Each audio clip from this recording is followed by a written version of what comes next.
Hello everyone, welcome back to another session of your reasoning from QRE 360 degree series for RBI grade AB 2025 examination. So I hope आप सभी बहुत अच्छे हैं and ये जो आपका लेक्चर है, आज हम नया चैप्टर स्टार्ट करने वाले हैं ब्लड रिलेशन। इससे पहले हमने डायरेक्शन एंड डिस्टेंस कवर किया था।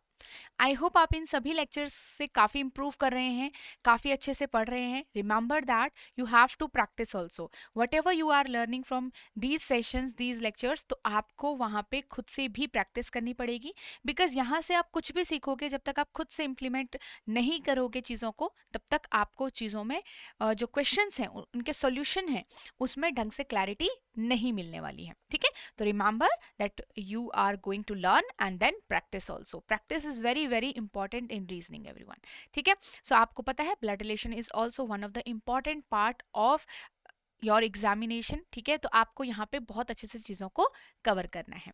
ठीक है, so we will start the session, but before starting you can check out our free course for RBI grade AB 2025. In this course you will get the exam pattern, the strategy, the right source for your examination. Okay, फिर उसके बाद आप कुछ demo lectures भी आपको मिलेंगे। आपको demo lectures management के यहाँ पे मिल जाते हैं, आपको फाइनेंस के यहाँ पे डेमो लेक्चर्स मिल जाएंगे, आपको ESI के कुछ डेमो लेक्चर्स मिल जाएंगे। ठीक है, with quants, reasoning and English के भी आपको यहाँ पे कुछ क्लासेस मिलेंगी। ये सारे आपके डेमो लेक्चर्स हैं, तो आपको एक आइडिया लग जाएगा कि इन चैप्टर्स के अंदर कैसे चीज़ों को कवर किया गया है, क्या क्या आपको आगे पढ़ाया जाएगा इस कोर्स के अंदर। ओके, देन यहाँ पे आपको करंट अफेयर जो आपका GA वाला पार्ट है वो भी यहाँ पे कवर्ड है, एंड देन आपका डिस्क्रिप्टिव इंग्लिश के भी आपको यहाँ पे कुछ डेमो सेशंस मिलने वाले हैं। सो इट मीन्स आपको जो भी आपके एग्जाम के लिए इंपॉर्टेंट है उन सभी का कुछ डेमो मटेरियल मिलने वाला है, सो दैट आपको एक आइडिया लग जाए कि कोर्स में चीज़ों को कैसे डिलीवर किया गया है, किस तरीके से पढ़ाया गया है, और आपको एक सही डिसीजन लेने में हेल्प हो पाए, ताकि आप अपने फ्यूचर के लिए एक सही डिसीजन लो और एडवांटेज में रहो सारे ही स्टूडेंट्स से। ठीक है, तो अच्छे से प्रिपरेशन करना है। You can go through this series, go through this course. ठीक है, आप इसको कोर्स से गो थ्रू कीजिए। ठीक है, as this is a free course, तो आप इसको विदाउट एनी कॉस्ट यहाँ पे एनरोल कर सकते हैं।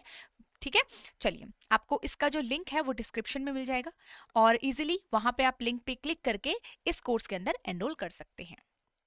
So we will start the session. So as you know, हमने कुछ होमवर्क क्वेश्चंस देखे थे। होमवर्क क्वेश्चंस को पहले डिस्कस कर लेते हैं। ये 14th क्वेश्चन आपका होमवर्क था, इसका आपका आंसर ए है। इसके बाद एक 18th क्वेश्चन भी मैंने आपको दिया था होमवर्क पे, तो यहाँ पे मैं इसको सॉल्व कर लेती हूँ आपके सामने। A person started from point A, ठीक है, a person started from point A and covered 9 kilometre toward north east and reached point M. A से स्टार्ट किया और नॉर्थ ईस्ट की तरफ, तो देखो ये ए है एंड ये नॉर्थ ईस्ट है। ठीक है, इसने 9 किलोमीटर कवर किया है, reached point M. Then he turned 90 degree, anti ये डिग्री है, ठीक है, 90 degree anticlockwise and covered 40 kilometre. यहाँ पे 90 डिग्री वो चला। ओके, 90 डिग्री वो चला और उसने 40 किलोमीटर कवर किया एंड रीच्ड पॉइंट डी। अब 90 डिग्री जब इस पर्सन ऐसे जाएगा तो वो कैसे ट्रेवल कर रहा, मतलब कैसे टर्न होगा, वो 90 डिग्री यहाँ इस साइड को टर्न होगा। ठीक है, तो अब वो ट्रेवलिंग भी किधर करेगा, इधर की साइड ट्रेवल करेगा, तो ये उसका कितना हो गया 40 किलोमीटर। अब आपको पूछा गया है, जो भी ये देखो टी पॉइंट कहीं तक भी जाए, ठीक है, यहाँ पे मैं मार्क कर रही हूँ अभी के लिए क्योंकि इतनी ही स्पेस है, तो what is the shortest distance between T and A. तो आपको टी और ए का यहाँ पे ये शॉर्टेस्ट डिस्टेंस पूछ रहे हैं। अब आपको पता है ये जो मेरे पास ऐसा है ये 180 डिग्री होता है पूरा, बचपन में पढ़ा होगा। तो अगर ये वाली साइड 90 डिग्री है तो ये वाली साइड भी 90 डिग्री होगी, टू हाफ्स, राइट। तो यहाँ पे आपका ये 90 डिग्री का एंगल बन रहा है। आपको टी ए मतलब सबसे लॉन्गेस्ट साइड अभी यहाँ पे फाइंड आउट करनी है। तो T A is equal to 40 square plus sorry 9 square, तो आपका ये कितना हो जाएगा 40 का स्क्वायर प्लस 9 का स्क्वायर, तो 681 आपका 1681 टोटल हो जाएगा यहाँ पे, है ना। 1681 किसका स्क्वायर होता है, 1681 आपका 41 का स्क्वायर होता है। It means under root 1681 41 kilometre आपका यहाँ पे आंसर में आ जाएगा। ओके, चलो, so A will be the correct answer है। एंड ये आपका क्वेश्चन था। ठीक है, इसमें आपके पास 20th एंड 20th में ये आपके आंसर हैं बी एंड सी। डायग्राम आपका सामने पे है, ठीक है। तो ये 45 जब डिग्री ट्रेवल करेगा तो वो साउथ वेस्ट में आ जाएगा, और उसके हिसाब से आपका यहाँ पे जो भी हमारा डिस्टेंस हमें चाहिए है वो हमने यहाँ पे कैलकुलेट किया हुआ है, आप देख सकते हो इसको। नेक्स्ट आपका ये वाला क्वेश्चन मैंने होमवर्क में दिया था जिसमें 26 ऑलरेडी हमारा सॉल्व था, बट यस इसका जो 29th वाला पार्ट था ये सॉल्व नहीं हुआ था, ठीक है। तो 29th वाला पार्ट मैंने आपको इसमें होमवर्क में दे रखा था। अगर आप 29th वाले से डायग्राम बनाओगे जो कि हमने पहले भी यहाँ पे बनाया था, तो आपको पता है कि सारे पर्सन कहाँ साउथ में फेस करें, तो राइट एंड लेफ्ट उस हिसाब से यहाँ पे डिसाइड होना है साउथ की तरफ से। तो ये साइड आपकी राइट होगी और ये वाली साइड आपकी लेफ्ट होगी, ठीक है। तो आपका ये डायग्राम बना। यहाँ पे से आपको ये 4 पॉइंट्स दिए गए हैं, विच of the following is correct. तो क्या पी नॉर्थ वेस्ट है यू के? नॉर्थ वेस्ट नहीं है, ठीक है। यस नॉर्थ वेस्ट है, ठीक है, नॉर्थ वेस्ट है पी यू के नॉर्थ वेस्ट, इससे दिख रहे हैं ना। Shortest distance between X and Y is 14√2। तो क्या एक्स और वाई के बीच में यही है? तो आप कोई बात नहीं, आप कैलकुलेट कर लीजिए, ये वाई है ये एक्स है। तो X Y is equal to 7 का स्क्वायर प्लस 7 का स्क्वायर। तो यहाँ पे कितना जाएगा? 7 बाहर की साइड आ जाएगा क्योंकि 2 आपका अंदर रह जाएगा, बिकॉज 2 टाइम्स 7 स्क्वायर मैंने सिखाया था आपको, राइट। 2 टाइम्स 7 स्क्वायर है तो 7 बाहर की साइड आ जाएगा, अंडर रूट अंदर रह गया। तो क्या ये ऐसा है? नहीं, तो सेकेंड वाला तो गलत आ रहा है। थर्ड देखो, the distance between the shortest distance of I and T is more than the shortest distance between P and U. तो first we will find out the shortest distance between P and U, ठीक है। This is the imaginary line, okay, ये imaginary line है आपकी P और U के बीच में। तो P और U अगर मैं फाइंड आउट करूं तो ये वाला जो पार्ट है वो कितना होगा? देखो OP पूरा 6 है एंड Y से लेकर U आपका पूरा सॉरी I से लेकर U आपका पूरा 6 है, I से लेकर U तक। तो ये वाला जो पार्ट है वो कितना हो गया? 1। कितना हो गया? 1 यूनिट, ठीक है। IOP एंड IU को कंपेयर करो तो आपके पास ये वाला पार्ट छोटा सा 1 हो जाएगा। तो 1 का स्क्वायर प्लस ये कितना हो जाएगा? 7 का स्क्वायर। तो अंडर रूट 1 प्लस 49 कितना हो जाएगा? ये अंडर रूट 50, ठीक है, अंडर रूट 50। अगर मैं इसको सॉल्व भी करूं तो ये 5 अंडर रूट 2 आएगा। एलसीएम लीजिए और जो पेयर में बनेगा वो अंडर रूट के बाहर आ जाएगा। क्लियर? अब यहाँ पे आपके पास आई और टी का डिस्टेंस अगर आप देखो, आई से लेकर टी का इट इज आई से लेकर यू 7 है, यू से लेकर टी 7 है। तो इट इज आई से लेकर टी का डिस्टेंस जो है 7 + 7 इट इज 14। तो क्या 14 बड़ा है 5 अंडर रूट 2 से? ऑब्वियसली बड़ा ही होगा। यहाँ पे ये 5 अंडर रूट 2 से बड़ा ही होने वाला है, ठीक है। तो आपके पास third option is correct, third option is correct, okay. Now M is east of U, क्या एम जो है वो ईस्ट है यू के? नहीं, बिल्कुल भी नहीं, ये रॉन्ग है। तो फर्स्ट एंड थर्ड आपका यहाँ पे करेक्ट होगा, ओके। चलिए, आई होप आपके सही आंसर आए होंगे। नेक्स्ट ये वाला क्वेश्चन आपका होमवर्क था, इसमें जो भी आप, इसमें सिंपल है, इसमें कुछ ऐसा नॉर्थ वेस्ट नहीं है, साउथ नहीं था, इसमें सिंपल आपका यहाँ पे स्टेटमेंट्स गिवन थी, एक्सप्रेशन था, उसके बेस पे आपको डायग्राम बनाना था। तो आपका बेसिक जो डायग्राम है वो ये है आपके सामने। नेक्स्ट आपके इस पे बेस पे क्वेश्चन थे कि अगर y एक पॉइंट है, ठीक है, तो y such that y at 24K। तो एट का मतलब है यहाँ पे, एट का मतलब क्या है? यहाँ पे ईस्ट है, एट का मतलब ईस्ट है। अब यहाँ पे जो आपके डिस्टेंस ब्रैकेट में दिए गए हैं, मतलब सिंबल के बगल पे दिए गए हैं 10 3। तो नॉर्थ में आपके पास यहाँ पे +3 हो रहा था, ईस्ट में आपके पास यहाँ पे -2 हो रहा था, एंड आपके वेस्ट में +2 हो रहा था, नहीं +4 हो रहा था, ठीक है। साउथ में आपके पास -5 हो रहा था, ईस्ट में अगेन -2 है एंड डॉलर, मतलब आपके पास साउथ में -5 है, साउथ में -5 है, ठीक है। तो ये आपका यहाँ पे से हो रहा है, हर एक डायरेक्शन में डिफरेंट मैथमेटिकल ऑपरेशन है यहाँ पे। अब आपने यहाँ पे जब y किया y एट, तो y एट का मतलब क्या है? ईस्ट। एट का मतलब क्या है? ईस्ट। तो y जो है 24 माइनस, तो यहाँ पे 22 हो जाएगा, ठीक है। तो y जो है वो k के ईस्ट साइड में है, तो यहाँ पे हमारे पास y आ गया, ठीक है, ओके। ये y आ गया यहाँ पे, ओके। अब यहाँ पे आपके पास क्या है कि what is the shortest distance between d and y। तो d और y का जो शॉर्टेस्ट डिस्टेंस होगा वो ये वाला होगा, ठीक है, ओके। अब आपको इसका डिस्टेंस और इसका डिस्टेंस यहाँ पे से कैलकुलेट करना है। ओके।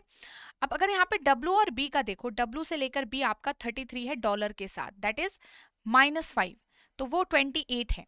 तो आपके पास ये यहाँ से लेकर यहाँ तक का डिस्टेंस पूरा 28 है, और यहाँ से लेकर यहाँ तक का डिस्टेंस पूरा 36 है। तो जो ये डिस्टेंस 36 माइनस 28 हो जाएगा आपका, ठीक है।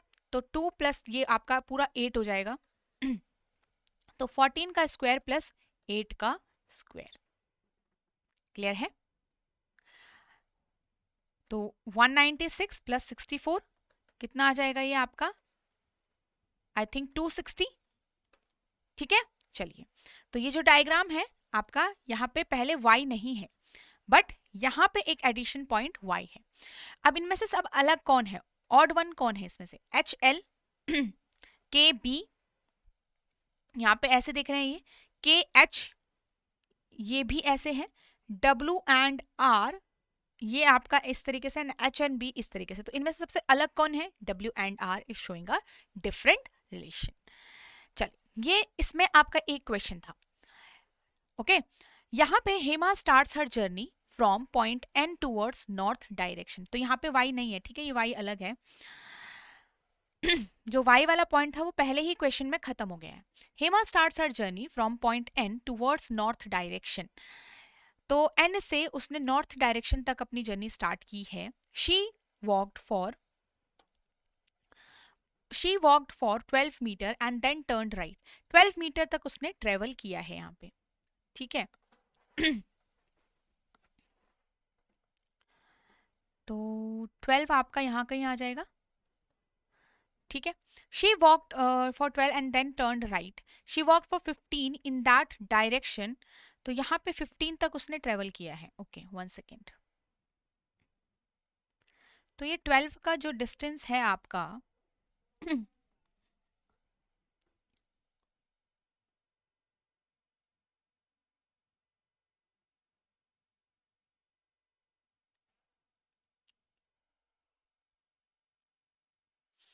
यहाँ पे 8 है, ये पूरा अगर 16 है, मान लो यहाँ से लेकर, देखो यहाँ से लेकर यहाँ तक ये 16 है, तो ये बाकी पार्ट कितना हो जाएगा। तो अगर मैं 16 प्लस 12 करूँ तो 28।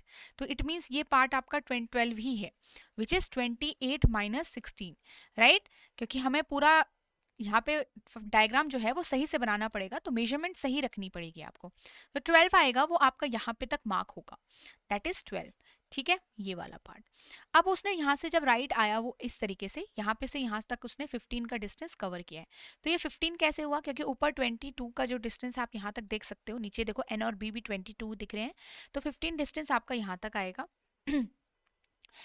एंड टर्न टू लेफ्ट, यहाँ से फिर वो लेफ्ट टर्न हुआ एंड वॉक फॉर 5। तो यहाँ पे आपका ये 5 इतना होगा, क्लियर है। Then to reach her destination, तो ये जो हेमा है वो यहाँ पे पहुंच गई है, हेमा की डेस्टिनेशन यही है। Last, another girl Neha start from W her journey. अच्छा, एक्सप्रेशन आपको गिवन किया गया है ये पूरा, तो उसकी जर्नी का एक्सप्रेशन थोड़ा अलग से अगर मैं यहाँ पे देखूं, डॉलर का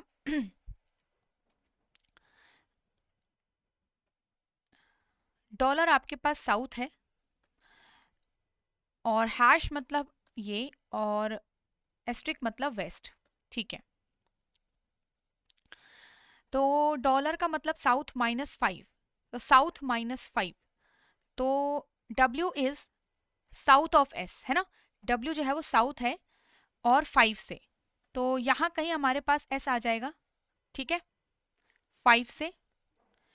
फिर आपको एस एस्ट्रिक पी दिख रहा है, एस एस्ट्रिक पी देखो वापस से, एस जो है वो वेस्ट में है पी के, S is west of P, S जो है वो पी के वेस्ट में है, बट कितने का डिस्टेंस से है ये भी देख लो, +4, मतलब इसका +4 दैट इज 7। तो यहाँ पे तक आ जाएगा आपका बिल्कुल बीचों बीच में। इसका मतलब जो आपके पास P है वो करेक्ट आपका यहाँ पे W और B का मिड पॉइंट के बीच में आएगा, ठीक है। तो दिस इज P, ओके। फिर यहाँ से P#10, P#10, तो हैश का मतलब नॉर्थ, और +3 मतलब 13 ऑफ x है। चलो, यहाँ कहीं x आ जाएगा मान लो, और ये पूरा डिस्टेंस 13 हो गया आपका। एस्ट्रिक का मतलब आपके पास हो जाएगा यहाँ पे +4 है ना, एस्ट्रिक का मतलब +4 वेस्ट। एक्स आपका वेस्ट में है जी से, तो यहाँ कहीं जी आ जाएगा ये, है ना। और 9 + 4 दैट इज 13। चलो, तो ये पूरा डायग्राम मेरा बन गया।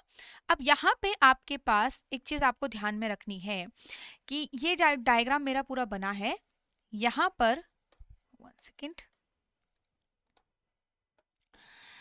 पूछा गया है कि जी तो है आपकी नेहा की final destination, in which direction is G with respect to Hema's final position. G Hema के फाइनल पोजीशन से कैसे है, तो ये आपको नॉर्थ ईस्ट में दिखेगा। तो ये ऊपर के 2 आंसर हमारे करेक्ट हो सकते हैं अभी, ठीक है, नॉर्थ ईस्ट में, ठीक है।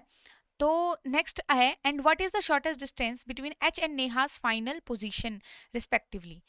नेहा की फाइनल पोजीशन और एच के बीच में, एच बोला गया है, एच कहाँ है हमारे पास, हीरा, तो इसके बीच में मेरा क्या शॉर्टेस्ट डिस्टेंस होगा।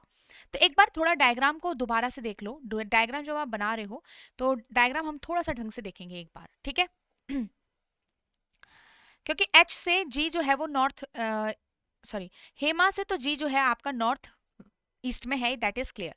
अब एच से थोड़ा जी देखो कौन सी डायरेक्शन में है, तो थोड़ा सा हम यहाँ पे देखेंगे कि देखो अगर ये 8 है और ये 16 है, डी एल पूरा 16 है और एच आर पूरा 8 है, तो डी से लेकर यहाँ तक भी ये पूरा 8 होगा, मतलब दोनों पार्ट 8 होंगे, ठीक है।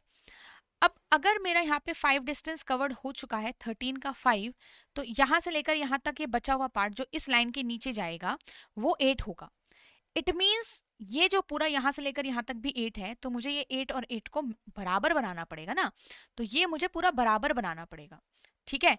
तो यहाँ पे आपका जो 8 डिस्टेंस है वो हम यहाँ तक बनाएंगे बिल्कुल ऐसे, और तब जाके आपका ये वाला जी आएगा, ठीक है। तो ये हो गया x और ये हो गया आपका कंप्लीट p से लेकर x, तो 13 ही है, बट यहाँ पे जो ये आपको टच कर रहा है इस लाइन में, ये वाला पार्ट, दिस पार्ट इज 8, इसलिए हमने ये यहाँ पे बनाया है।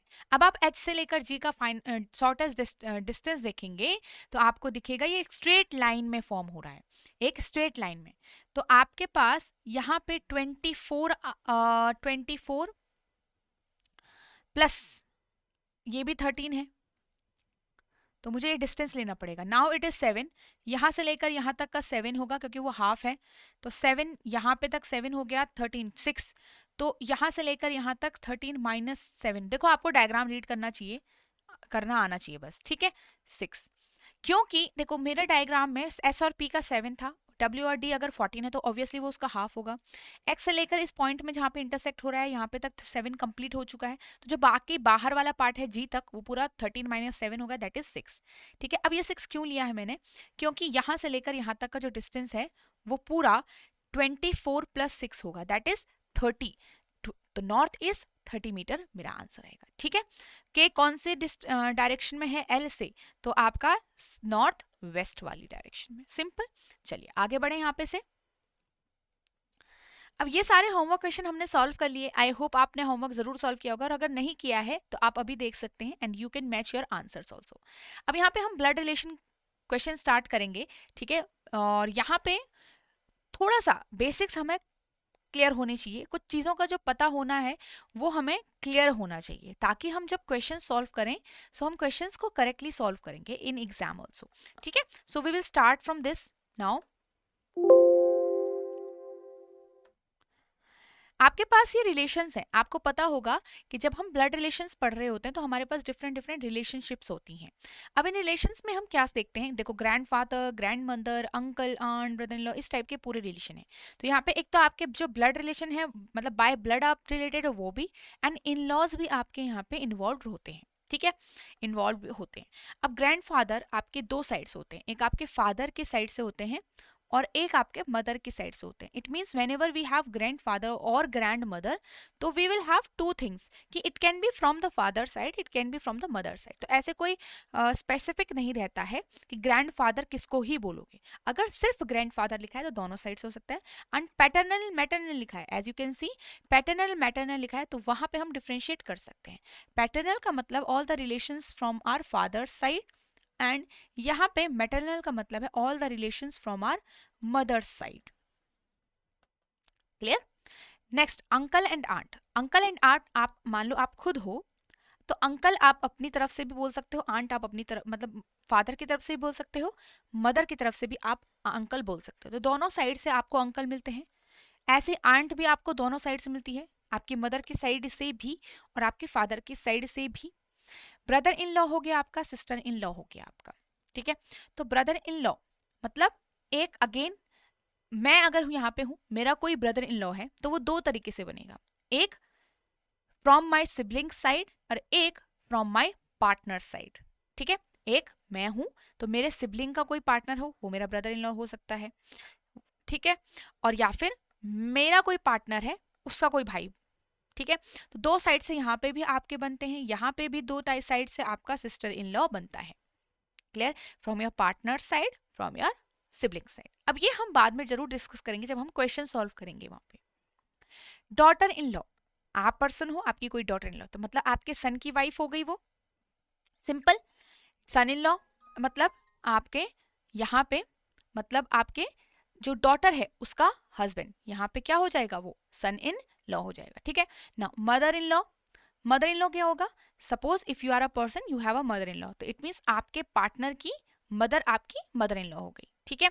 देन फादर इन लॉ, तो आपके पार्टनर का फादर आपका यहाँ पे फादर इन लॉ हो गया, सिंपल, ठीक है। नीज एंड नेफ्यू, नीज एक फीमेल पर्सन होती है जो आपके सिबलिंग की क्या होगी, डॉटर हो गई, आपके सिबलिंग की डॉटर हो गई, ठीक है। तो आपको नीज मिल गई। नेफ्यू आपके सिबलिंग का कोई सन हो गया, तो नेफ्यू एक मेल मेंबर होता है, आपके सिबलिंग का सन हो गया यहाँ पे। क्लियर? मोस्टली डायरेक्ट रिलेशंस ही होते हैं यहाँ पे। कजन और सिबलिंग्स, अब सिबलिंग क्या होता है, सिबलिंग का मतलब होता है कि person who has same parents, क्या होता है, जिनके सेम पेरेंट्स होते हैं, उन्हें हमेशा हम सिबलिंग बोलते हैं। It means whenever we have brother and sister in blood relation question, अगर आपके पास आया है कि she is a sister of Ram, या Hari is the brother of D, तो इस टाइप से ब्रदर सिस्टर हमेशा सिबलिंग्स ही होते हैं। For cousins we do not use brother sister word here. For cousins हम यहाँ पे सिर्फ कजन्स ही बोलते हैं, ये चीज ध्यान रखना, कजन ही बोलते हैं हम, ओके। यहाँ पे हम क्या बोलते हैं, कजन्स ही बोलते हैं। इट मीन्स कि जिनके पेरेंट्स यहाँ पे डिफरेंट होंगे, who have different parents, okay. ये चीज ध्यान रखनी है। नाउ स्पाउस, स्पाउस क्या होता है, पार्टनर, मैरिड कपल्स, ठीक है। तो यहाँ पे अब स्पाउस में एक चीज है, we do not know who is the husband और हु इज द वाइफ, तो यहाँ पे जेंडर हमें क्लियर नहीं होता है किसी पर्सन का, ओके। अब जेंडर में क्या करना है, हमें हमेशा एक चीज याद रखनी है कि किसी पर्सन का अगर रिलेशन बताना हो, अगर मुझे बताना है कि मेघना क्या लगती है, मेघना क्या लगती है सी की, तो यहाँ पे मेघना का जेंडर क्लियर होना चाहिए। तो इसी तरीके से जिस पर्सन का रिलेशन पूछा जाता है उसका जेंडर क्लियर होना चाहिए। And one more important point, किसी के भी नेम से आप यहाँ पे उसका जेंडर डिफाइन नहीं करते हो, किसी भी पर्सन के नेम से यहाँ पे कभी भी एक जेंडर डिफाइन नहीं होता है, remember this point, okay. Exam अगर आएगा तो ये चीज आप ध्यान में रखना। अब हम थोड़ा सा देखते हैं कौन कौन से टाइप ऑफ क्वेश्चंस यहाँ पे आपके एग्जाम के लिए इंपॉर्टेंट रहते हैं। So if we talk about, आपका तो एक बेसिक स्टेटमेंट टाइप, जैसा हमने डायरेक्शन एंड डिस्टेंस में किया, कुछ स्टेटमेंट थी उसके बेस्ड कुछ क्वेश्चंस थे, राइट, पैराग्राफ, शॉर्ट पैराग्राफ, तो बेसिक स्टेटमेंट बेस्ड आपके यहाँ पे से क्वेश्चन बनते हैं। एंड सेकेंड आपका यहाँ पे आता है कोडेड ब्लड रिलेशन, एक आता है आपका कोडेड ब्लड रिलेशन, जो एग्जाम के लिए इंपॉर्टेंट, दोनों ही इंपॉर्टेंट है, दोनों में से किसी भी टाइप का क्वेश्चन आपके एग्जाम में आ सकता है गाइस, ओके। तो ये चीज आपको ध्यान में रखनी है यहाँ पे। अब अगर हम यहाँ पे बात करें, आपके पास पजल्स इन सिटिंग अरेंजमेंट में भी बेसिक ब्लड रिलेशंस आपके इन्वॉल्व हो सकते हैं, मतलब उसमें आपका पजल्स तो सॉल्व करनी है, साथ में आपका रिलेशनशिप भी वहाँ पे फॉर्म हो रहा होगा। ओके, चलिए, तो ये कुछ क्वेश्चंस हैं, ये हम ध्यान में रखेंगे, टाइप ऑफ क्वेश्चंस जो हम एग्जाम के लिए सॉल्व करेंगे। And blood relation based puzzle and sitting arrangement वो हम उसी चैप्टर में कवर करेंगे। ओके, चलिए, now what will be the symbols here. तो हम कुछ सिंबल्स यूज करते हैं जब हम किसी पूरे पैराग्राफ का एक फैमिली ट्री फॉर्म करते हैं, बिकॉज जब हम रिलेशनशिप शो करेंगे तो हमारे पास वहाँ एक फॉर्म फैमिली ट्री होना चाहिए जिस पे बेस्ड हम क्वेश्चंस को रीड करके आंसर फाइंड आउट कर पाते हैं इसलिए, और रिलेशनशिप हमारे इजीली दिख रहे होते हैं, शो हो रहे होते हैं। तो एक मेल के लिए we are going to use a plus sign, female के लिए अ माइनस साइन, कपल्स के लिए हम यहाँ पे दो हॉरिजॉन्टल लाइन शो करेंगे, एंड सिबलिंग के लिए एक सिंगल हॉरिजॉन्टल लाइन, और जनरेशन गैप के लिए एक ऐसे करके एरो नीचे की तरफ, ऊपर की जनरेशन ऊपर साइड एरो के, नीचे की जनरेशन नीचे साइड। ठीक है, तो ये सिंबल्स हम यूज करने वाले हैं, these 5 symbols, remember these 5 symbols now. Okay, तो यहाँ पे हम ये कवर कर रहे हैं। ओके, तो अभी तक आपने सिर्फ रिलेशनशिप समझी और यहाँ पे आपने सिंबल्स समझे हैं। नेक्स्ट अगर हम इसमें बात करें कि हम फैमिली ट्री कैसे बनाएंगे, तो फैमिली ट्री बनाना इंपॉर्टेंट है। यहाँ पे कुछ रिलेशन मैंने आपको दिया है, सपोज ए आपका नाम है, कोई भी आप हो, आपका नाम ए है, तो ये आप हो। यहाँ पे बाकी जितने रिलेशन हैं वो आपके नेम के मतलब आपसे रिलेटेड है। तो सपोज आप ए हो, ठीक है, यहाँ पे ए का paternal grandfather, paternal grandmother, mother, father, brother, son and wife है। तो ए की अगर वाइफ है तो एक मेल पर्सन होगा, प्लस साइन, ठीक है। वाइफ मैरिड कपल होगी आपकी, तो मैरिड का सिंबल वाइफ आप यहाँ पे रखोगे, तो वाइफ एक फीमेल होगी तो यहाँ पे नेगेटिव साइन, माइनस साइन। फिर आपका कोई मदर है, फादर है, तो मदर और फादर आप अपनी से ऊपर एरो बनाओ क्योंकि आप नीचे की जनरेशन में होंगे ना उनसे, तो फादर यहाँ पे रख लो, कैसे भी रख सकते हो आप इसको। Father is married to mother, your mother female होंगी, फादर एक मेल होंगे, उनके बीच में मैरिड कपल का सिंबल। अब यहाँ पे आपके पैटर्नल मतलब आपके फादर के फादर हैं और उन्हीं की मदर भी, आपके फादर की मदर भी हैं, तो यहाँ पे वो क्या लगेंगे, ग्रैंडफादर ग्रैंडमदर। ठीक है, तो वो ए के क्या है, मतलब ए हो, फिर यहाँ पे grandfather male person, grandmother female person. Clear, now you have a brother, आपका एक भाई भी है, तो सिबलिंग है वो आपका, तो ए और ब्रदर के बीच में एक सिबलिंग का सिंबल, और मेल है तो एक male symbol. Clear, now you have a son also, तो सन आपकी जनरेशन से नीचे होगा, एक जनरेशन नीचे, एक एरो, आपका सन यहाँ पे मेल पर्सन है तो मेल पर्सन, सन जो है वाइफ का भी सन है और ए का भी सन है। ब्रदर का क्या लग रहा है, सन, नेफ्यू लग रहा है, क्या लग रहा है, नेफ्यू। क्लियर, तो ये एक फैमिली ट्री बना। अब ये जो है हमारा यहाँ पे ऐसे ही हम फैमिली ट्री फॉर्म करेंगे क्वेश्चंस के अंदर, चाहे वो कोडेड ब्लड रिलेशन हो, चाहे वो बेसिक स्टेटमेंट बेस्ड क्वेश्चन हो, family tree is important. Okay, चलिए क्वेश्चंस की तरफ हम यहाँ पे से आगे चलेंगे। इसके बाद first thing, N is the husband of M, छोटा सा एक पार्ट है just to clear our basics. N is the husband of M, ठीक है, एन क्या है, हस्बैंड है, किसका, एम का। ओके, अब यहां पे आपके पास हस्बैंड मतलब एन मेल पर्सन है और एम मतलब एक फीमेल पर्सन है। ठीक है, A is the daughter of N, N is the husband of M, A is the daughter of N and wife of P. अब यहाँ पे एक चीज याद रखनी है, कुछ अब आपने यहाँ पे एन एंड देखा, ये एंड का मीनिंग क्या है, तो हम थोड़ा समझेंगे, जो हमने डायरेक्शन वगैरह में भी इसको यूज करना है, आगे चल के सिटिंग अरेंजमेंट में भी यूज होगा, पजल्स में भी यूज होगा, हर जगह यूज होगा। तो जब भी कभी यहाँ पे हमारे पास एंड और बट आ जाए स्टेटमेंट के बीच में, राइट, और एंड और बट के बाद कोई नया पर्सन नहीं है, तुरंत बाद नया पर्सन नहीं है, just a relation, just a information, तो वहां पे एंड और बट हमेशा provides information of the first person. कौन फर्स्ट पर्सन, जहां से वो स्टेटमेंट, जहां से वो सेंटेंस स्टार्ट हुआ है। अगर यहीं पे इनकी जगह हुज हो जाए या विच हो जाए किसी ऑब्जेक्ट के उसमें, मतलब पजल वगैरह कर रहे हैं अगर, तो ये हमेशा प्रोवाइड करते हैं इंफॉर्मेशन ऑफ नियरेस्ट पर्सन, जो इनके इन वर्ड्स के नियरेस्ट होगा उस पर्सन का यहाँ पे शो करते हैं। ठीक है, तो विच तो होगा नहीं यहाँ पे, क्योंकि अभी हम यहाँ पे ब्लड रिलेशन के बारे में बात हो रही है, तो हमारे पास पर्सन्स के बारे में बात हो रही है, तो हु और हुज। ठीक है, तो ये चीज आप ध्यान रखना।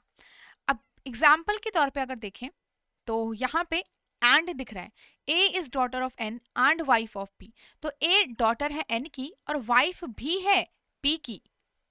एंड के बाद का जो रिलेशन है ये किसके लिए है, ये ए के लिए है।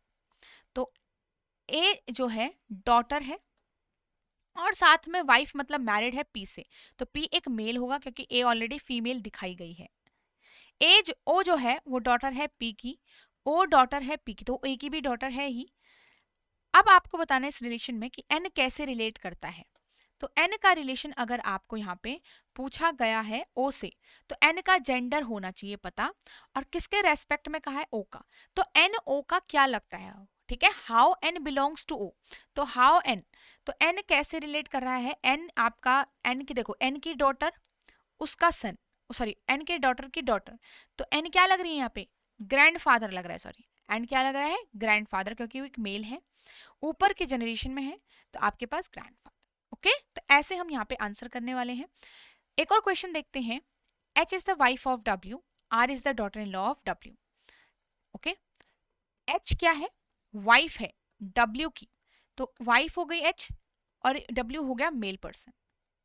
Are is daughter in law of W. अब इसको कैसे शो करोगे, इसको कन्वर्ट देखो, डब्ल्यू का इसका मतलब अगर डॉटर इन लॉ है, आर अगर एक डॉटर इन लॉ है, तो डब्ल्यू का एक सन है, आर उसके डॉटर इन लॉ इस तरीके से बनेगी क्योंकि आर उसके सन से मैरिड होगा obviously. Now we do not know the name of the son right now, but yes relation हमने बना दिया डब्ल्यू और आर का। P is the aunt of T, who is the son of Q। अभी इसको छोड़ दो।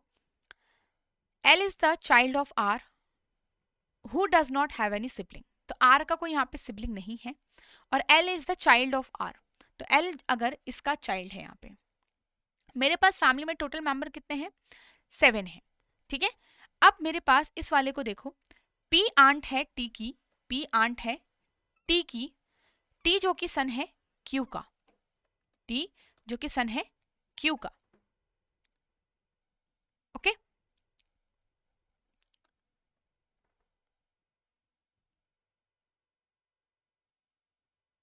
अब P आंट है T की और जो T है वो सन है यहाँ पे Q का। अब मुझे ये दोनों को कनेक्ट करना है।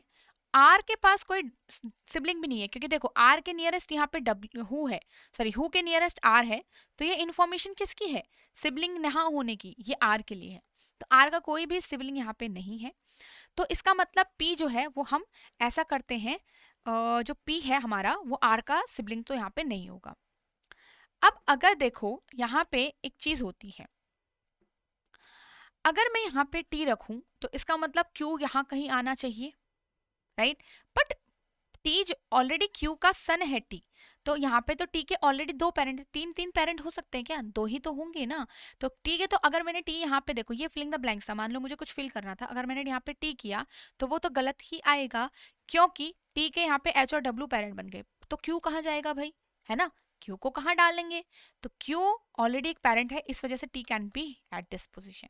क्या P हो सकता है, क्योंकि ये तीनों ही तो बचे ना अब, तो P क्या हो सकता है यहाँ पे, no, because P is already a female, P एक ऑलरेडी फीमेल है, तो वो R का यहाँ पे हस्बैंड तो नहीं होगा।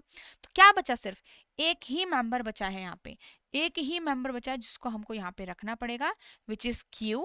ठीक है, अब Q का एक यहाँ पे सन आ गया, who is the son of, तो Q का सन है, तो अगर वो Q का सन है तो R का भी सन होगा, राइट, ऐसा। ठीक है, अब Q और R के दोनों बच्चे जो हैं वो आपस में सिबलिंग हुए कि नहीं हुए, तो उनके बीच में सिबलिंग का रिलेशन। ठीक है, अब P बचा है, अब P अगर आंट है T की तो P दोनों साइड से आंट बन सकती थी, मैंने आपको बताया था ना, P अगर T की आंट है तो वो उसकी मदर की साइड से भी आंट हो सकती है, फादर की। अब मदर मतलब R को बोला गया कि R का कोई सिबलिंग नहीं है, तो इसका मतलब P जो है वो सिबलिंग किसका हो गया, Q का सिबलिंग। P क्या हो गया, Q का सिबलिंग यहाँ पे हो गया। ओके, चलिए तो हमारा फाइनल जो डायग्राम है वो ये बन गया। कितने मैरिड कपल दिखे आपको यहाँ पे, 2 मैरिड कपल मुझे दिखे। कांट भी डिटरमाइन नहीं होगा बिकॉज ऑलरेडी सिर्फ 2 ही मैरिड कपल क्लियर हैं। टी कैसे रिलेट करता है, देखो now how is T related to R, it means T का जेंडर क्लियर होना चाहिए और टी का रिलेशन आर से है। तो टी क्या लगता है आर का, देखो तो T is son of R, T is son of R. Okay, चलो नाउ अगर यहाँ पे पूछा जाता कि how L is related to Q, अगर how L is related to Q पूछा जाता तब क्या आता, तब we as we do not know whether L is a male और अ फीमेल, तो हमारे पास आता we can't determine, can't determine. Clear, चलो नेक्स्ट क्वेश्चन देखेंगे। इस क्वेश्चन को एक बार ट्राई करेंगे, बहुत इजी क्वेश्चन है।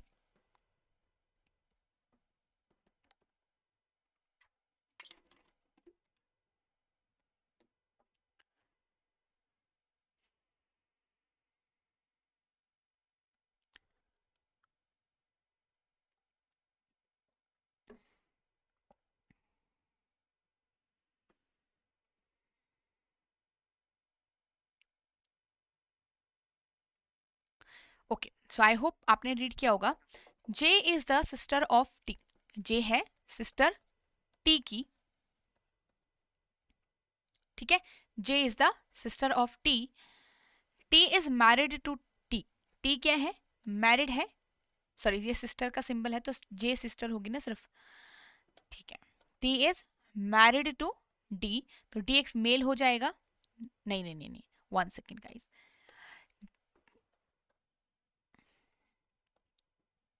J is the sister of T, T is married to D, मतलब टी और डी का अभी जेंडर क्लियर नहीं है। अब D is the father of R, जब टी फादर बन गया तब जाके हमें पता चला कि टी एक फीमेल होगी। Okay, M is the son of H, H का सन है एम, अलग से मैंने लिखा है इसको क्योंकि यहाँ पे तो कनेक्ट नहीं हो रहा। टी मदर इन लॉ है आज की। अब देखो जब यहाँ पे ये पता चला ना आपको, तो इतने से ये कंफर्म नहीं होता कि आर की ही वाइफ होगी एच, ठीक है, कि T is the mother in law of H, कि आर का ही पार्टनर होगा एच, ये कंफर्म नहीं है। बट यहाँ पे उन्होंने कहा कि T has only one son, मतलब एक लड़का है, and no daughter. If D does not have any daughter, और कोई दूसरा चाइल्ड है ही नहीं, कोई डॉटर नहीं है, कोई दूसरा सन नहीं है, ओनली सन उसका एक ही है, दैट इज आर, तो यहाँ पे आर यहाँ पे उसका सन बन जाएगा क्योंकि एक ही चाइल्ड दिख रहा है, तो only son that will be R, right. अब यहाँ पे अगर टी मदर इन लॉ हुई एच की, तो H has to be married with R, क्यों, क्योंकि एच की मदर इन लॉ वो तभी लगेगी जब वो आर से मैरिड होगी, क्योंकि आर के अलावा तो कोई है ही नहीं उनका चाइल्ड, है ना। एच एक फीमेल हो जाएगी, यहां से पता चला हमें कि एच फीमेल है। J is married to be, जे आपका बी से मैरिड है, बी एक मेल हो जाएगा। L is the daughter of, L जो है वो डॉटर है बी की। एच का सन हो गया, एच का सन यहाँ पे बना दो, कनेक्ट कर दो अब, तो पूरा डायग्राम बन गया इजिली। जे कैसे रिलेट करता है, देखो how is J related to R, तो जे का रिलेशन बताना है, तो जे का ही जेंडर और जे का ही जनरेशन वाला, तो जे कैसे रिलेट करता है आर से, देखो जे टी का सिस्टर, टी का चाइल्ड आर, है ना, तो J is the uncle aunt, sorry the aunt of R, J is the aunt, ठीक है। नेक्स्ट क्वेश्चन, एम कैसे रिलेट करता है डी से, M is the grandson, M is the grandson. How is L related to T, L कैसे relate करता है, L is the नीज, आप देख रहे होंगे टी की नीज लग रही है वो, तो L is the niece of T. तो इट मीन्स कि now you have to read the family tree only, तो फैमिली ट्री सही होना चाहिए, उसे रीड करना आना चाहिए, इट मीन्स आपको सिंबल्स की नॉलेज होनी चाहिए जो भी आप यूज कर रहे हो। ओके, चलिए इस क्वेश्चन को एक बार ये वाला आपका होमवर्क के लिए हो जाएगा, ठीक है, जरूर करना होमवर्क से, ठीक है, आपको होमवर्क इसलिए मिल रहा है ताकि आप खुद से सॉल्व करो। चलो इस क्वेश्चन को रीड करेंगे हम।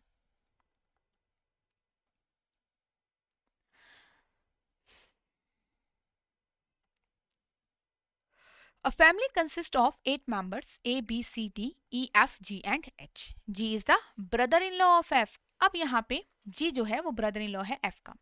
आप क्या करो, जब भी ऐसा रिलेशन हो, अब हमें क्लियर तो नहीं होगा तो हम ऐसा करेंगे, इसको साइड में लिख देंगे. अब G ब्रदर इन लॉ है मतलब एक मेल है. दो तरीके से लगता है. एक तो मैंने कहा था सिबलिंग की साइड, तो G का कोई सिबलिंग है, मैरिड है F से, और एक G का पार्टनर, तो एक G के पार्टनर की तरफ से F उसका सिबलिंग हुआ.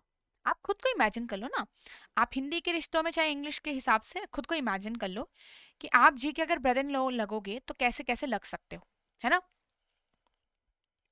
सो यहाँ पे जी, एक बार जी जो है जी के सिबलिंग की साइड से एफ आ गया, एक बार जी के पार्टनर की साइड से एफ आ गया. दो अलग अलग रिलेशन बने ये हमारे. अभी हमें क्लैरिटी नहीं होगी तो इसको साइड में छोड़ दो.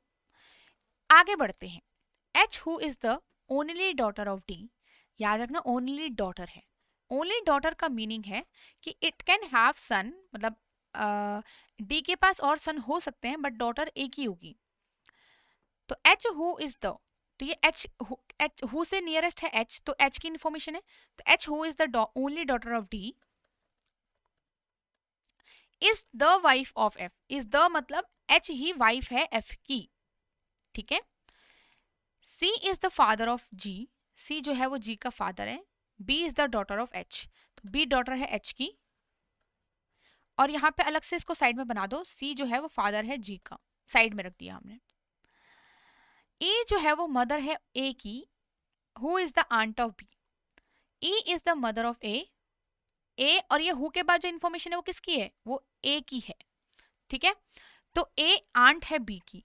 अगर ए आंट होगी और आपको पहले से पता है कि H is the only daughter, अगर यहाँ पे ए आंट मतलब एक फीमेल हो गई तो A can't be the sister of H because H is the only daughter. ठीक है. यहां से ए नहीं आ सकता, यहीं से ए आएगा. मतलब एच की जो मदर है एच, सॉरी बी की जो मदर है एच और जो फादर है एफ, एफ की तरफ से ए आएगा. That is clear, right.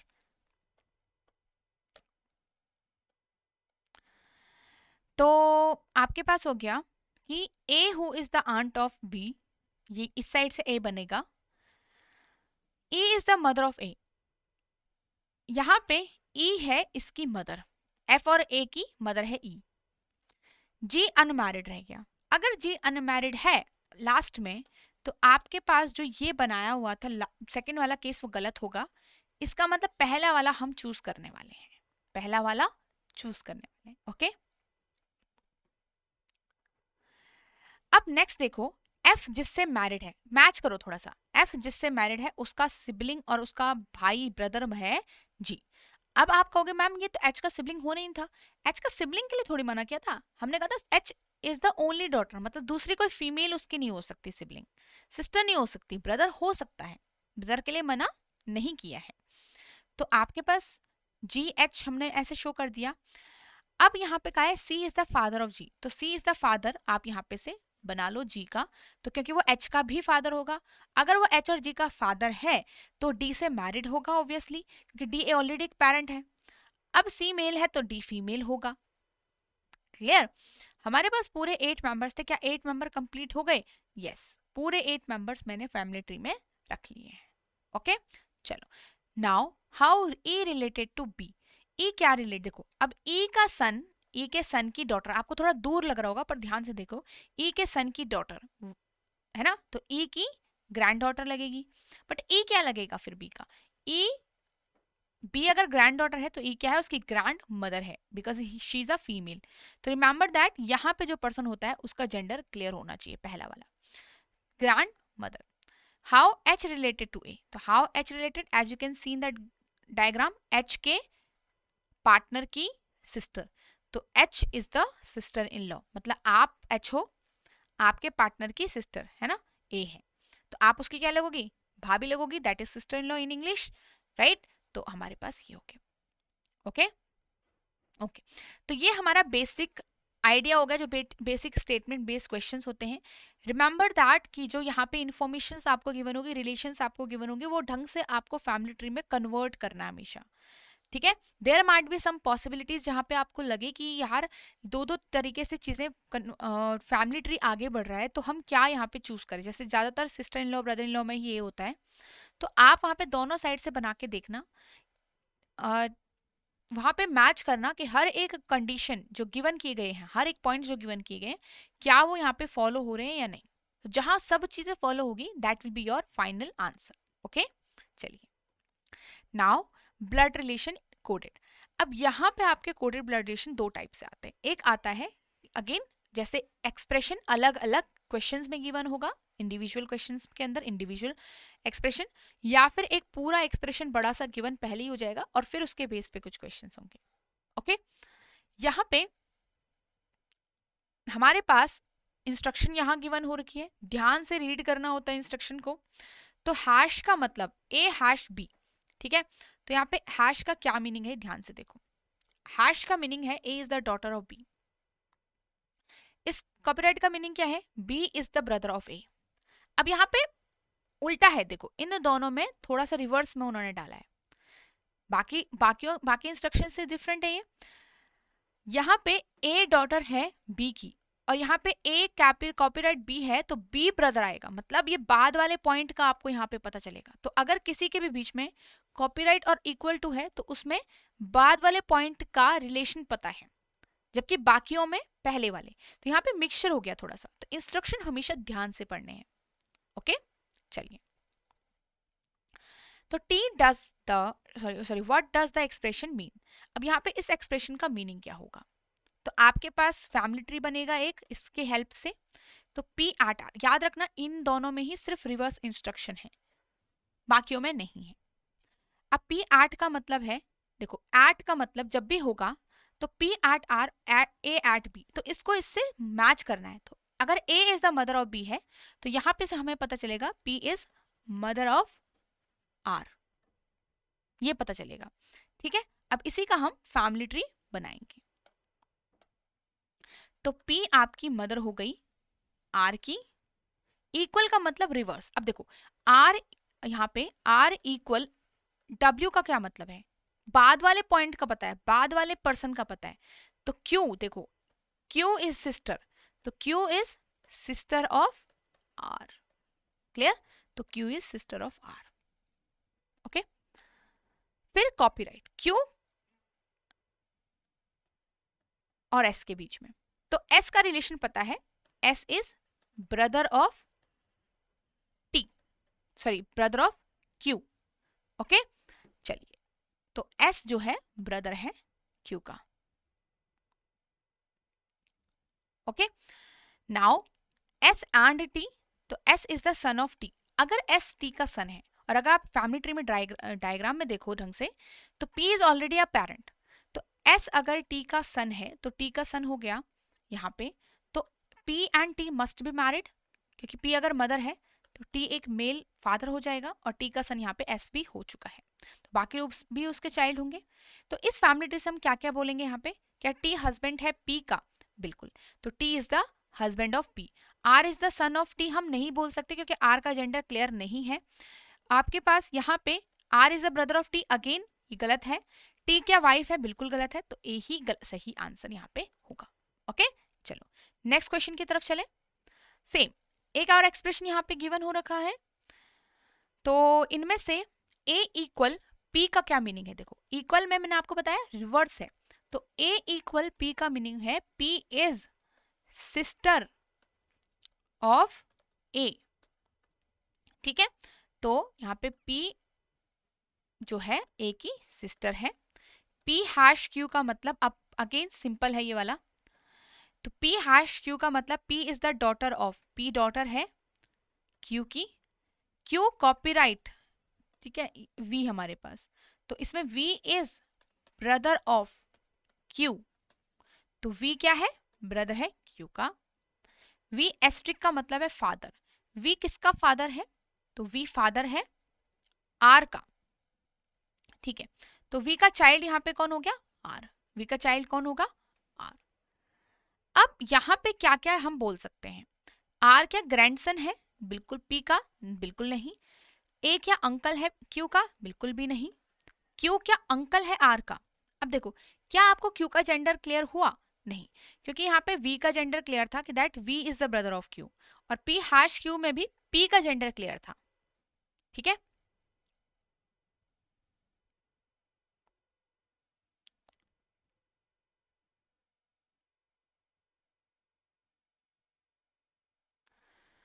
तो Q is the uncle of R, ये भी हमें नहीं पता।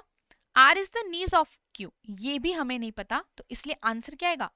नन ऑफ दीज, बिकॉज कुछ भी चीज हम यहाँ पे कंक्लूड नहीं कर सकते करेक्टली। नेक्स्ट क्वेश्चन की तरफ चलते हैं।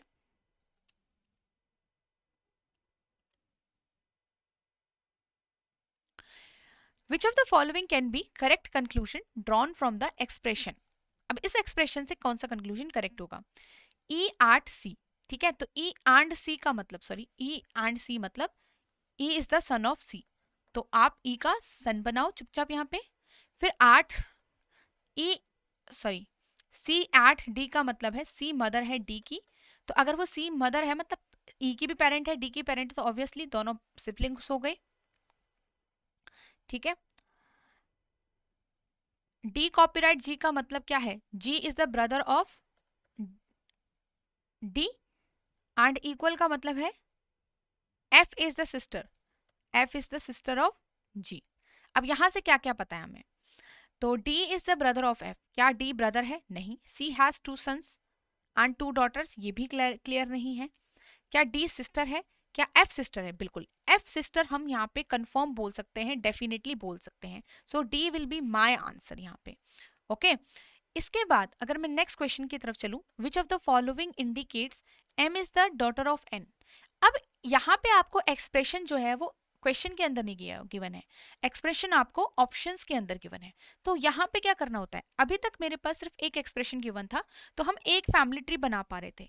अब आप यहाँ पे एक्सप्रेशंस देखोगे ऑप्शंस के अंदर, तो क्या मैं बहुत सारे फैमिली ट्री बनाऊं? लेट्स सी क्या करेंगे यहाँ पे। मुझे बताना है एम डॉटर है, इट मीन्स एम को फीमेल दिखाना पड़ेगा। तो इन भी किसी भी ऑप्शन के अंदर अगर एम मेल आ रहा है तो that option is cancelled out. Okay, that option is cancelled out, तो यहाँ पे वो ऑप्शन कैंसिल आउट होगा। अब पहले वाले में देखो 8 है, तो एम 8 एन का मतलब है M is the mother of N, it means M एक फीमेल आई है, एम एक, सॉरी, एम 8 एन का मतलब है एम एक फीमेल है, तो अभी के लिए ए ऑप्शन सही है। एम एट बी अगेन यहाँ पे फीमेल होगी एम। आर एस्ट्रिक एम का क्या मीनिंग है? A is the father of B, तो इसका मतलब आर फादर है एम का। उसके अलावा आपको यहाँ पे एम का जेंडर क्लियर नहीं है। ठीक है, जेंडर क्लियर ही नहीं है, तो अगर एम का जेंडर ही क्लियर नहीं होगी तो एम डॉटर डॉटर और सन कैसे पता चलेगा? एम इक्वल बी, अगेन यहाँ पे आपके पास एम इक्वल बी का मतलब बी का जेंडर क्लियर है। इस वाले में देखो ध्यान से, डी ऑप्शन में, इसको अगर मैं फैमिली ट्री को बनाऊं डी से, एफ कैप का मतलब, एफ कैप एम का मतलब है M is brother of F. M equal का मतलब है B is sister of M. यहां पे एम क्या आ रहा है? एक मेल पर्सन आ रहा है, एम क्या आ रहा है? मेल पर्सन आ रहा है, it means D option wrong हो गया। सी रॉन्ग हो चुका है, डी रॉन्ग हो चुका है।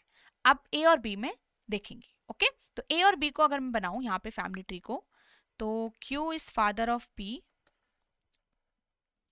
पी हैश एम का मतलब पी डॉटर है, आपके पास पी डॉटर है एम की, ऐसे ही कुछ है। एंट का मतलब एम मदर है एन की। अब क्या यहाँ पे अगर एम मदर आगे है ना, एम मदर है एन की, तो क्या एम डॉटर वाला करेक्ट होगा? नहीं, तो ए तो already complete opposite relation show कर रहा है ना।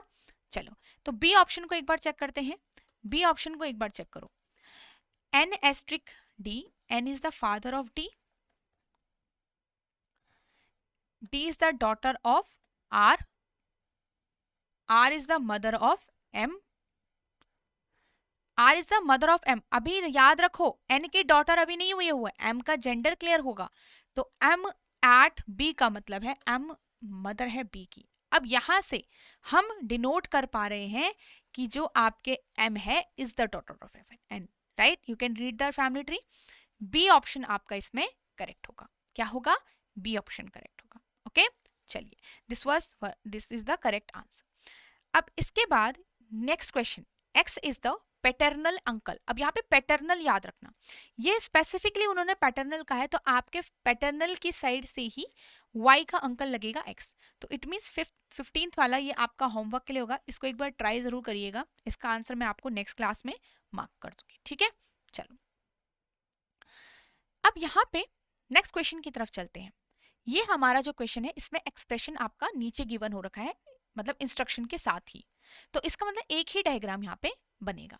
ओके आपके पास यहाँ पे जो कोड है, जो मतलब रिलेशन है, वो नंबर्स की फॉर्म में यहाँ पे गिवन हो रखा है। तो जहाँ पे 2 होगा उसका मतलब है सिस्टर, कि P is the sister of Q। 3 होगा तो P is the brother of Q। And R होगा तो P is the father of Q। 5 होगा तो P is the wife of Q। And 6 होगा तो P and Q are not of the same gender. 6 होगा अगर, तो मैं पहले फैमिली ट्री यहाँ पे फॉर्म करती हूँ। तो आपके पास इन दोनों को देखो, 2 का मतलब है C is the sister of A। 5 का मतलब है A is the wife of F। F और B not of the same gender, मतलब F और B जो है अलग अलग जेंडर के हैं। तो अलग से मैंने लिख लिया है तब तक के लिए कि ताकि हम भूले नहीं। क्लियर। अब C को देखो, C 2 5। अब 2 5 का मतलब क्या है, यहाँ पे इन्होंने बोला भी है, एग्जाम्पल दिया है, if P 2 5 Q means P has 2 children and P is the wife of Q। तो फर्स्ट कि आपके पास 5 का जो रिलेशन था वही लगेगा यहाँ पे, P is the wife of Q।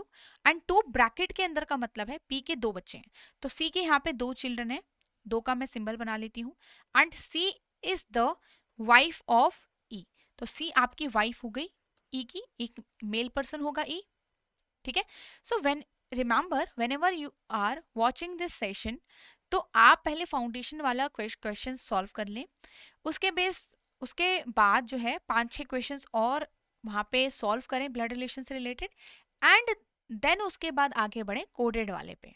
Okay तो कोडेड वाला रिलेशन आप तभी सॉल्व करेंगे अच्छे से जब आपका बेसिक्स वाला क्लियर होगा, बेसिक्स की अच्छी खासी प्रैक्टिस होगी, राइट। तो प्रैक्टिस वहां की पहले करो, जो इजियर क्वेश्चंस होगा रिमेंबर वहां से प्रैक्टिस अगर आपकी स्ट्रांग है, देन आपके जो हायर लेवल क्वेश्चंस होंगे, मॉडरेट लेवल क्वेश्चंस होंगे, वो आपको ज्यादा क्लैरिटी के साथ सॉल्व कर पाओगे आप, ठीक है।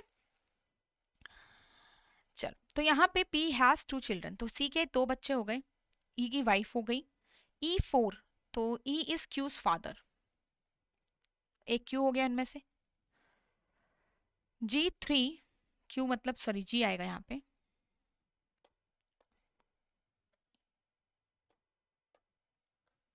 G3D, 3 का मतलब है G is the brother of D। And D14 का मतलब क्या है, देखो 4 मतलब D is the father of H, तो D का एक ही बच्चा है, एक ही चाइल्ड है, तो दैट इज H। और 1 ब्रैकेट में है तो चिल्ड्रन का आ गया, 4 का मतलब उसका रिलेशन, तो 4 का रिलेशन क्या है, Q's फादर, तो D is the father, D is father of H। Okay तो ये मेरा कंप्लीट डायग्राम बन गया। अब मैं इस पे बेस क्वेश्चन अगर देखूं, तो यहाँ पे मैं दोबारा से फॉर्म कर देती हूँ फैमिली ट्री, ताकि मुझे बार बार पीछे ना जाना पड़े। ए वाइफ थी क्या एफ की, हाँ, तो एफ एक मेल पर्सन होगा।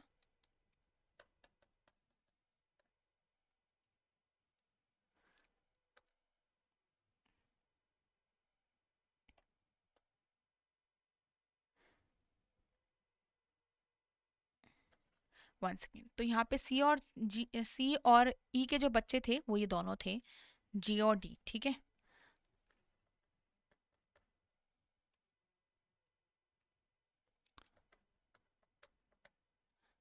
चलो अब आगे है, who among the following belong to the same generation as E, तो सी ए और एफ, तो यहाँ पे ए और F belongs to the same generation as E, तो आंसर में first and second. Okay how E is related to H, E कैसे relate करता है, देखो ई का सन का चाइल्ड, तो ई कैसे, ई का जेंडर पता होना चाहिए ना, ई के जेंडर से मतलब है अभी आपको, तो ई is the grand father, E is the grand father. H कैसे रिलेट करता है, अब एच का नहीं पता ना, एच का हमें नहीं पता कि इफ इज अ मेल और अ फीमेल, तो यहाँ पे कांट बी डिटरमाइन मेरा आंसर आएगा। Clear. Next if F4Z then how is C related to Z? अब F4Z का मतलब क्या है यहाँ पे? 4 का मतलब है if F is Q's father, ठीक है, if F is Z's father, अगर यहाँ पे नया रिलेशन है, अगर F जो है वो Z का फादर होगा, तो C कैसे रिलेट करेगा Z से? तो C is the aunt, C क्या होगी? आंट होगी। क्यों? क्योंकि देखो Z की मदर है A की सिस्टर, तो उसकी मदर की सिस्टर है ना, C उसकी मदर की सिस्टर हो गई, तो आप क्या लगोगे उनके यहाँ पे, वो आपकी क्या लगेगी, मतलब आंट, ठीक है। तो C का रिलेशन पूछा था Z से, तो C is the aunt of Z। चलो, तो ये क्वेश्चन हो गया। आई होप आपको ये अच्छे से समझ में आएगा। नेक्स्ट इसमें एक जो क्वेश्चन है ये वाला, ये आप होमवर्क से करोगे पूरा, ठीक है, खुद से सॉल्व करोगे। अगेन एक्सप्रेशंस आपको डिफरेंटली कहाँ दिए गए हैं, क्वेश्चंस में दिए गए हैं, इसको आप होमवर्क क्वेश्चन को ढंग से सॉल्व करोगे, ये भी आपका होमवर्क है। नेक्स्ट क्वेश्चन इसमें देखें, ये भी आपका होमवर्क है, ठीक है। तो ये कुछ क्वेश्चंस मैं आपको होमवर्क के लिए इसलिए दे रही हूँ कि आप खुद से आराम से घर पे सॉल्व करो, और ताकि आप चीज़ों को देखो, जहाँ पे कमी आ रही है, जहाँ पे आपको लग रहा है गलत कर रहे हो, तो उसको आराम से पेशेंस के साथ पहले सॉल्व करना सीखिए। आपको यहाँ पे एकदम से स्पीड नहीं पकड़नी है, आप जब क्वेश्चंस की प्रैक्टिस करते रहोगे धीरे धीरे स्पीड मेंटेन होती रहेगी। ओके, चलो, ये वाला पूरा क्वेश्चन आपका होमवर्क है। This is the simple question, ठीक है, ये आपका बेसिक स्टेटमेंट बेस्ड है, तो इजीली आप इसको कर सकते हो यहाँ पे सॉल्व। ओके, चलो, तो ये सारे क्वेश्चंस आपके होमवर्क के हैं, जिसमें हम ये वाला क्वेश्चन, ये वाला जो मेरा कोडेड वाला है, ये मैं आपके साथ सॉल्व करूंगी, ठीक है, एंड बाकी सब मैं आपका सॉल्यूशन आपको दे दूंगी। ओके, चलिए, okay, so everyone remember to like and comment in this session, ठीक है, आप कमेंट जरूर करिएगा, जो भी आपको लगता है कि आपको ये सेशंस कैसे लग रहे हैं, what you are feeling for these sessions, क्या आपको इम्प्रूवमेंट आ रही है, if you are learning something, तो ये सारी चीज़ें आपको यहाँ पे से देखनी है, ठीक है। तो लाइक ज़रूर करना है, कमेंट ज़रूर करना है आपको गाइज। एंड यहाँ पे आपका जो ये वाला पार्ट है, अगर आप एक ऐसे स्टूडेंट हो जो एग्जाम के लिए प्रिपेयर कर रहे हैं, एंड आरबीआई एग्जाम भी प्रिपेयर कर रहे हैं आप लोग, एंड बैंकिंग एग्जाम्स के लिए भी आप लोग प्रिपेयर कर रहे हैं, so here is the perfect course for you, जो आपका बिल्कुल प्रीलिम्स अगर हम बोलें या फेज 1 अगर हम बोलें और फेज 2 तक आपका पूरा सारी चीज़ें आपकी इसके अंदर कवर्ड हो रखी हैं, ठीक है। तो यहाँ पे आपकी जो आरबीआई का एग्जाम हो गया एंड बैंकिंग एग्जाम हो गया, तो ये आपका इसमें कंबाइंड कोर्स है। आप इसमें देख सकते हैं आपको कॉन्सेप्ट क्लासेस मिलेगी, मतलब आपको रिकॉर्डेड क्लासेस मिलेगी, जैसे क्वांट्स का, रीजनिंग का, तो आपको रिकॉर्डेड क्लासेस इसके अंदर मिलेगी। एंड ये हर एक चैप्टर को बिल्कुल बेसिक से हायर लेवल तक क्वेश्चन आपको कराए गए हैं। बैंकिंग एग्जाम्स की अगर बात करें, तो आपका यहाँ पे एसबीआई का एग्जाम, आईबीपीएस का एग्जाम, आपके आरआरबी के एग्जाम यहाँ पे कवर किए गए हैं, ठीक है। आपके चैप्टर वाइज टेस्ट भी इसके अंदर हैं, ठीक है, हर एक चैप्टर को आप सीखोगे, उसके बाद प्रैक्टिस आप अच्छे से कर सकते हो। देन फुल लेंथ टेस्ट, मतलब फुल लेंथ मॉक टेस्ट हर एक एग्जाम के पैटर्न के हिसाब से, लेटेस्ट पैटर्न के हिसाब से डिजाइन किया गया है जस्ट फॉर यू, ठीक है। तो आपको यहाँ पे फुल लेंथ टेस्ट भी मिलेंगे, and weekly mentor talk session आपको यहाँ पे मिलेंगे, कि अगर आपको कोई क्वेरी है, कोई डाउट है, so you can ask us live, आप लाइव पूछ सकते हैं, एंड ये आपके वीकली होते हैं, मतलब वीक में एक बार होता है। ओके, तो ये सारी चीजें आपको यहाँ पे मिलेगी। आपको डिस्क्रिप्टिव के भी लेसन यहाँ पे मिलेंगे, आपका जीए वाला पार्ट भी यहाँ पे कवर होगा, जीए का भी आपको यहाँ पे मटेरियल मिलता है, आपका कंप्यूटर नॉलेज वाला पार्ट भी आपका यहाँ पे कवर्ड होता है। तो ये सारी चीजें इस कोर्स के अंदर है। तो this is the combo pack for RBI grade A B exams and banking exams. Okay, चलिए, तो यहाँ पे मैं आपको ये बता देती हूँ कि इस कोर्स तक आप कैसे जाते हो। इस कोर्स तक आप पहुँच सकते हो थ्रू आवर वेबसाइट ऑल्सो, और इसी कोर्स का लिंक आपको डिस्क्रिप्शन बॉक्स में मिल जाएगा। इस वीडियो के डिस्क्रिप्शन में जाइए, वहाँ पे आपको इसका लिंक भी मिल जाएगा, ठीक है। तो वहाँ से भी आप एनरोल कर सकते हो, and you can visit our website also. Website पे आप edutap.in टाइप करेंगे, आपको इस तरीके से ओपन होगा। आपने यहाँ पे कोर्सेज में जाना है, and RBI grade B courses अगर आप सर्च करते हो, एंड देन आपको स्क्रॉल करना है, कॉम्बो पे जाना है, ठीक है। कॉम्बो पे अगर आप जाते हैं, यहाँ पे आपको इस तरीके से ये विजिबल हो जाता है। सबसे पहले आप देख सकते हो RBI grade A B plus bank महापैक, तो ये कोर्स आपको यहाँ पे विजिबल हो जाएगा। बाय नाउ पे जाके आप यहाँ पे एनरोल कर सकते हो, एंड नो मोर पे और अगर आप चीज़ें जानना चाहते हो, तो यहाँ पे आप और ज़्यादा डिटेल इस एग्ज़ाम के, इस कोर्स के बारे में जान सकते हो, कि कैसे कैसे चीज़ें आपकी कवर की गई हैं, क्या डिलीवरेबल्स हैं, क्या साइलेंट फीचर्स हैं इस कोर्स के अंदर, ठीक है। तो यहाँ पे से आप और चीज़ों को ऐसे देख सकते हो। ओके, चलिए, तो ये आप देख सकते हो सारी चीज़ें आपकी इसके अंदर कवर्ड हो रखी हैं। एंड ये सारी चीज़ें क्यों आपके लिए इंपॉर्टेंट है, तो याद रखिएगा, क्योंकि हम यहाँ पे देखो, हमें अच्छे से एक डिसीजन लेना है, एक सही डिसीजन लेना है जो हमारे फ्यूचर के लिए अच्छा हो, जिससे हम अपने जो एग्ज़ाम है, जो हमारा टारगेट है, वो हम अचीव कर पाएँ विद लिमिटेड टाइम, ठीक है? With a right content, with right source. तो आपके लिए बहुत अच्छा रहेगा, आप देख सकते हैं खुद के, तो खुद के लिए आप बेस्ट डिसीजन लीजिएगा, ठीक है? एंड ऑल्सो रिमेंबर गाइस, तो ये आपके जो लेक्चर्स हैं, ये लेक्चर्स आपके इस एग्जाम के लिए बहुत बहुत इंपॉर्टेंट है, तो ज़रूर इन सारे लेक्चर्स को ज़रूर देखना है एंड लाइक ज़रूर करना है एंड कमेंट भी ज़रूर करना है। So we will meet in the next lecture everyone. So till then keep preparing.